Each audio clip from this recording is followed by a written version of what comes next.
Құрметті студенттер, мен Арыс қаласындағы нөмір 17 колледжінің теміржол көлігіндегі автоматика телемеханика және қозғалысты басқару мамандығының арнайы пән оқытушысы Сейдазым Ержан. Бүгінгі өтілетін тақырыбымыз автоматты өткел сигналы және автошлагбаум. Сабақтың мақсаты автоматты өткел сигналы және автошлагбаумның қызметімен таныстыру. Өз бетімен жұмыс істеу белсенділігі мен логикалық ойлау қабілеттерін дамыту. Студенттердің танымдық ойын еркін жеткізе білу қабілеттерін қалыптастыру. Сабақтың жоспары 4 кезеңнен тұрады. Бірінші кезең автоматты өткел сигналы және автошлагбаумның қызметімен танысу. Екінші кезең автошлагбаумның құрылысымен танысу. Үшінші кезең өткелдегі бағдаршамдармен танысу. Төртінші кезең бізде қорытынды. Автоматты өткел сигналы және автошлагбаум дегеніміз темір жолдарының автокөлік жолдарымен бір деңгейде қиылысуы темір жол өткелдері деп аталады. Өткелдер жақындап келе жатқан пойыз болмағанда автокөліктің еркін өтуін және пойыздың пайда болған жағдайда алдын ала өткел арқылы қозғалыстың тоқталуын, ал өткелде апат болған жағдайда пойызда оның алдына тоқтау сигналын беруді қамтамасыз етеді. Өткел арқылы көлік құралдарының қозғалысының қауіпсіздігін және қозғалыстың реттелуін қамтамасыз ету үшін оның құрамына автоматты өткел сигнализациясы, автошлагбаумсыз немесе автоматты шлагбауммен және автоматты ескертетін өткел сигнализациясы кіреді. Автоматты өткел сигнализациясымен жабдықталады. Бұл құрылғылар автокөлік жолдары жағына тоқтау сигналы, ал өткелге пойыздың тоқталу туралы ескерту сигналын беруі тиіс. Автоматталған светофорлы сигнализациясының әрекеті және автошлагбаумдардың жабық жағдайы өткел толық босағанға дейін жалғануы тиіс. Теміржол және автомобиль көлігінің қозғалысының жиілігі байланысты өткелдер 4 топқа жіктеледі. Өткелдер реттелетін және реттелмейтін болып бөлінеді. Реттелетін өткелдерге арқылы автокөліктің қозғалыстың реттелуі өткел сигнализациясы немесе кезекші жұмысшыларымен орындалады. Ал реттелмейтіндерге өткел арқылы автокөлік қозғалысының реттелуі өткел сигнализациясының құрылғыларынсыз немесе кезекші жұмысшыларынсыз орындалады. Шлагбаумның құрылысы. Шлагбаумның биіктігі 1,25 метр. Шлагбаум 8-16 секундта жабылады. Шлагбаумның рельс шетінен 6 метр арақашықта орналасады. Шлагбаумның құрылысы 7 бөліктен тұрады.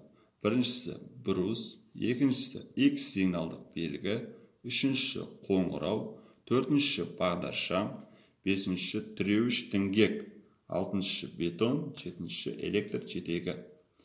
Брусқа келіп тоқталатын болсақ, брус ұзындығы 4 метр, автокөлік жолдарының ширинасы 6 метр болатын болса, брусымыз 4 метр болады. Ал автокөлік жолдарының ширинасы 8 метрлік жолдар болатын болса, біздің брусымыз 6 метрге дейін ұзарады. Екіншісі X сигналдық белгі. Бұл X сигналдық белгі өткелде өтуге сигнал түскен сәтте рұқсат берілмейтін белгі. Үшіншісі қоңырау, төртіншісі бағдаршам. Бұл қоңырау өткелге сигнал түскен сәттен бастап шырылдайды. Және де бағдаршамымыз, мигающий бағдаршамымыз қызыл түсте жанады. Бесіншісі тіреуіш діңгек, алтыншысы бетон, жетіншісі электр жетегі. Бұл брусымызды түсіріп көтеру үшін қолданылады. Өткелдегі бағдаршамдар. Бөгегіш бағдаршам, екіншісі кіру алды бағдаршам, үшіншісі шығу бағдаршам. Кіру пойызға аралықтан станцияға кіру үшін рұқсат беруге немесе тыйым салуға арналған. Екінші шығу пойызға станциядан аралықтан аттану үшін рұқсат беруге немесе тыйым салуға арналған. Бұл светофор, заградительный светофор, бөгегіш бағдаршамы, яғни Бұл бөгегіш бағдаршамы өткелде жаңағы апат болған жағдайда іске қосылады. Бұл бөгегіш бағдаршамы өткелден 800 бен 15 метр арақашықта орналасады. Өткелде апат болған жағдайда осы таблодағы жаңағы бөгегіш бағдаршамыз пломбалы болады. Осы загранительный бағдаршамның пломбасын үзіп, жаңағы бағдаршамның қызыл түсін тоқта деген белгіні беретін болады. Келесі біздегі кривалды бағдаршамы тақ бетінде 3100 километрде орналасады, жүк бетінде 2100 километрде орналасады екен. Келесі бізде бұл нижний габарит, бұл төменгі өлшем қазақшасы, яғни төменгі өлшемнің ұзындығы 1 метр 800, 1/800, жан жағы рельс шетінен 10 сантиметр ашық болуы керек. Бұл төменгі өлшем не үшін қолданылады өткелде? Бұл өткелде пойыз өткен сәтте астынан салбырап келе жатқан темірлер болатын болса, осы төменгі өлшемге тиеді. Сол өткелде кезекшіміз байқап, локомотивке хабарласады. Осындай ақау болып келе жатқанын хабарлайды. Екінші, бізде қорытынды бөлімі. Бұл қорытынды бөліміне келетін болсақ, қорытынды бөлімде бұл сіздерге өткелдің макеті берілген. Бұл макетте бағдаршамдар, жаңағы шлагбаумдар орнатылған, және де кезекші түрі. Осы макет қалай теміржолдағы қауіпсіздіктің қалай сақталып жатқанын, бағдаршамдардың қалай тұрғандықтарын сізге көрсетіліп тұр.